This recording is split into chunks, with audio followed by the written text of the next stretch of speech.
Hello there, it's Josh here. The purpose of this new video is for anyone out there who, within the Members Club, and any members out there who look at section 1 or any part of the daily members posts and scratch their head and go, what the hell is going on here? How am I meant to attack the content and the list of horses and all these figures and numbers and codes, etc., next to the horse? What do they all mean? What am I meant to do with them? So if that is you, I would implore you to keep watching, and hopefully I can shed some light on all of those questions. The first thing to say, yes, you can see in front of you is today's members post. I am recording this on the 10th of November 2017. It's about 9:30 in the morning as I speak to you now. Hopefully you can hear me and see me in the bottom right hand corner. Let's get straight to it. So the core of the members posts is section 1, as you can see here. Now these are simply the core of this, and what populates the content. Where these horses come from are my unique trainer research, which you can find down in the key. I'll get onto that in a moment, but if you see this all members research articles, you can see the read here link there. If I flick onto that, all of the horses for the jump stats come from this report. If the trainer is not in this report, the horse is not going to appear in this section here. The best way to explain that is to look in this report here. If I go to Hexham, let's have a look down here, you will see the trainers that we follow. So in all handicap races, this is for handicap hurdles and handicap chases. Just those two, that's what these stats refer to: standard handicap hurdles and handicap chases. We've got Maurice Barnes and James Ewart. You will see the first selection here, Ange de Marlborough, is trained by James Ewart. So I look at the daily card the night before, and I'm looking for, in all handicap races, handicap hurdles and handicap chases, any horse trained by Ewart, James Ewart, and that horse was as such. He hit the all handicap stat, as you can see there, and therefore he appears in this list. So that's where all of these horses come from. They simply hit one of the trainer stats, one of the track stats from my unique trainer track profiles report, and yeah, they simply hit one of those stats, and there, that is the starting point. That horse gets then listed within section 1 of the members post. As simple as that. Next, what should I explain? The little code next to the horse. So here we've got all handicaps. That simply refers to the section of the stats report that the horse comes from. You can note that, you can ignore it. It's not really important unless you want to use that as a starting point for further research yourself. You would log in, see Ange de Marlborough, and you may want to then see the strength of the stats. You know that that horse qualified against the all handicap stats, so you would see that horse listed all handicaps there, and you could go and have a look at Ewart. You'd see the horse on the on the race card. You'd see who it was trained by, and therefore you could cross-reference with this stats report if you so wanted. So that's what that is. The M1 and the M2, if I take Riva Bediva as an example, again, that simply refers to the section of the stats report that the horse qualified against. This one is M1, and that's a 2 angles on M1, which stands for micro, which simply refers to micro angles 1, so that's an M1. On this example of Riva Bediva, that was because she's class 5. So she hit a Lucinda Russell handicap in class 5. That is why she was listed there. So that's M1. And she also had a second M1 indicating she hit another of the angles within micro angles 1. On this occasion, it was Lucinda Russell on soft ground at Hexham. That is why she has, Riva Bediva has an M1 and then an M1. If it was an M2, I don't think we've got any M2s today as I look, but an M2 would simply refer and point you to the fact that the horse qualified on this part of that stats profile, micro angles 2. So M1, M2, the horse will either have all handicaps, handicap hurdles, handicap chases, the novice handicaps, national hunt flat, or M1 to refer to one of these angles in said profile, or M2. And the more times it's mentioned, that means the more angles it hit. And that is simply information there, so you know what the horse qualified against. So that's our starting point. That's the list of horses we get each day, and then we've got all these fancy codes, which can take, I admit, and that's the reason for lengthy trial periods, some time to get your head around. And I will hopefully, quickly explain what they are.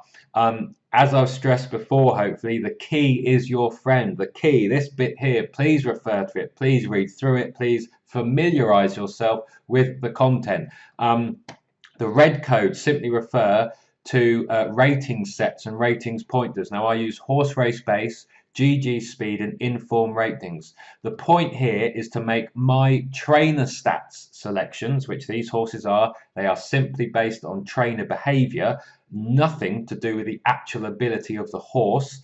The red symbols are designed to add some sophistication, which through rating sets and these 3 ratings pointers, because they refer to the quality and the kind of give a rating based on the horse's ability. So again, that is giving us a sophisticated level of information, which hopefully in time leads us to making more profit and gives us more confidence moving forwards. So if we take Ange de Marlborough, he within horse race base and the 240 at Hexham was top rated. That is why he's got a H1 next to his name. If I take Sky Full of Stars, an I3, within that race, he was in the top 3 ratings of Inform Speed ratings, etc. And that is what that information is there for. The Elite Squad, now the ES, the purple ES, that refers to the Elite Squad, which are links here, and they are simply a set of criteria that I have used to home in on some of what could be the best of my trainer stats. So it's those that have had solid kind of number of winners, runners, etc. Again, that is more information.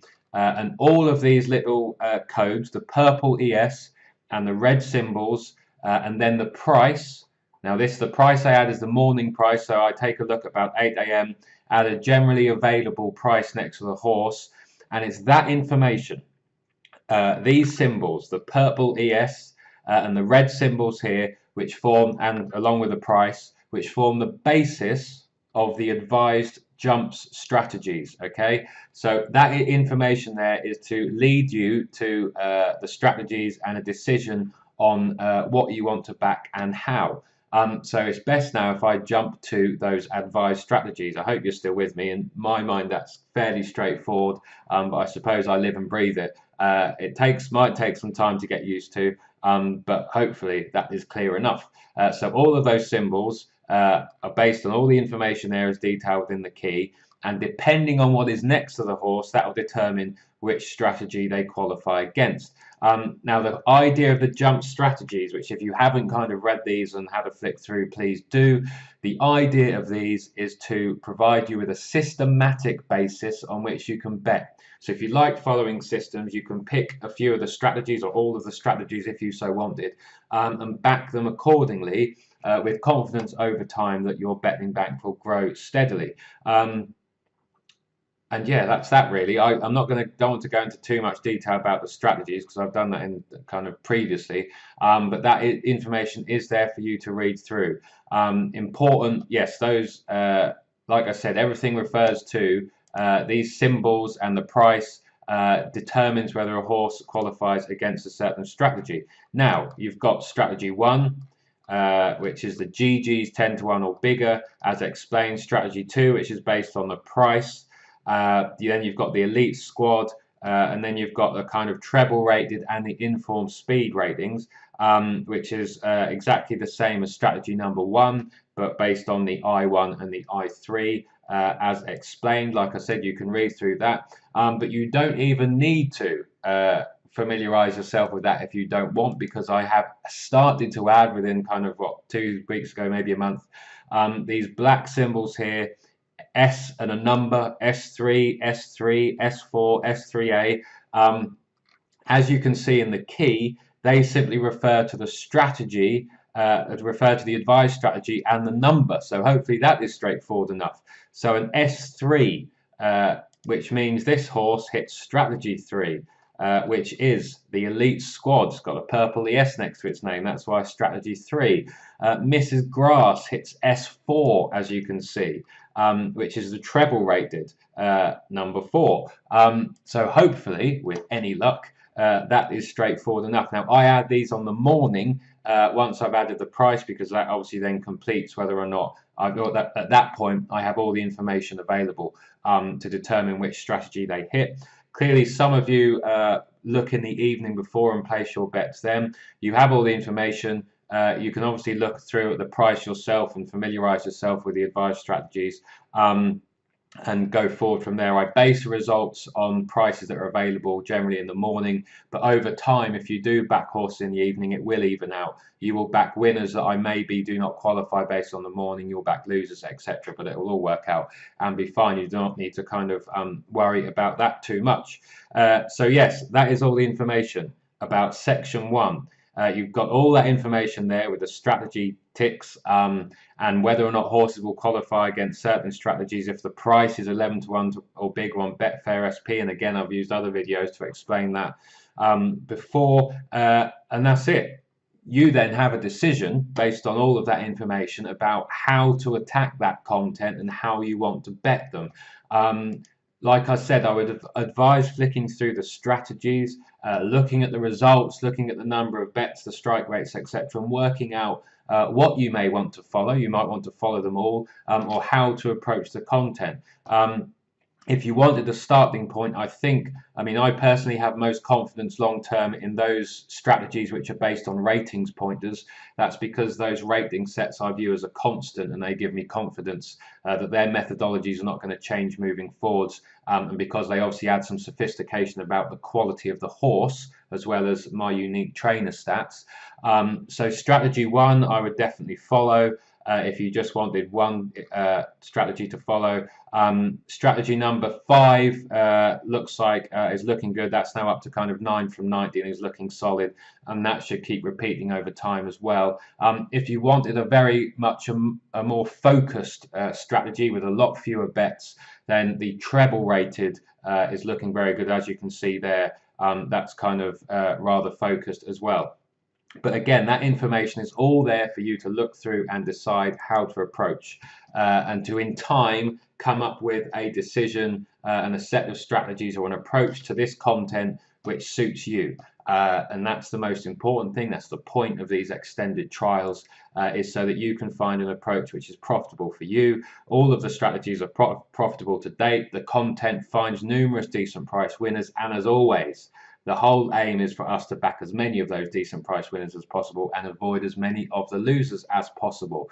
You have a mix of systematic set and forget strategies, or you may ignore the strategies completely and you decide to use your own subjective analysis and subjective views about what to do with that content, and you simply use those list of horses as a starting point before then working out what to back moving forward and getting satisfaction that way. I know many of you, including me, take a mixture of both approaches, both systematic and subjective. You can find my own subjective views in section 2. These are essentially tips, I suppose, which I kind of put up as notes. I changed my mindset and my approach at the start of December, and the results since then to 1 point win bets have been pretty good. I will try and keep that going, but those stats are a bit mad in truth, and I will probably have a batch of losers quite soon. But if you just wanted to say follow my subjective view and wanted to look at them as the content is kind of tipping content, I suppose, you could just look at section 2 and my notes horses, which I detail as such with write-ups and my reasoning. And that's it for the main content. That's all I want to focus on in this video. That is where all of this content comes from in section 1. The horses hit my unique trainer stats research. These codes then are referred to the information as explained in the key. So if they're still confusing you, please just flick through the key, and I really do hope that makes sense. And like I said, please take some time to acclimatise with the advised strategies and work out what you want to bet on. If you want to find the stats pack, you can look in the All Members research articles here. And you can see the trainer track profiles, what section 1 is based on. The stats packs are there, and you can open them up, download them, and do what you want with them. But the idea is I've tried to kind of make sure, I'm just trying to think what to say there. I try to do as much of the work as possible I can in terms of finding the qualifiers and detailing the codes and the prices and which strategies they hit. So then all you need to do is to in time work out how to approach that content in section 1, what strategies you may want to follow, and simply how to use those horses and qualifiers against my stats pack. I hope that that is straightforward enough. And if not, I really don't know what more I can do, but I will keep trying to explain as best I can how to approach the content. So I think that covers everything. There's not much more I need to say. I suppose I should finish by saying, do take your time. Make sure you have a kind of adequate betting banks. I've explained in another video about that, but I'd be looking at least 150 points. Could be argued maybe 200, but hopefully 150 points should be fine. That should be in an amount of money you are happy to lose, because that is important if you're taking a systematic approach or any approach to betting.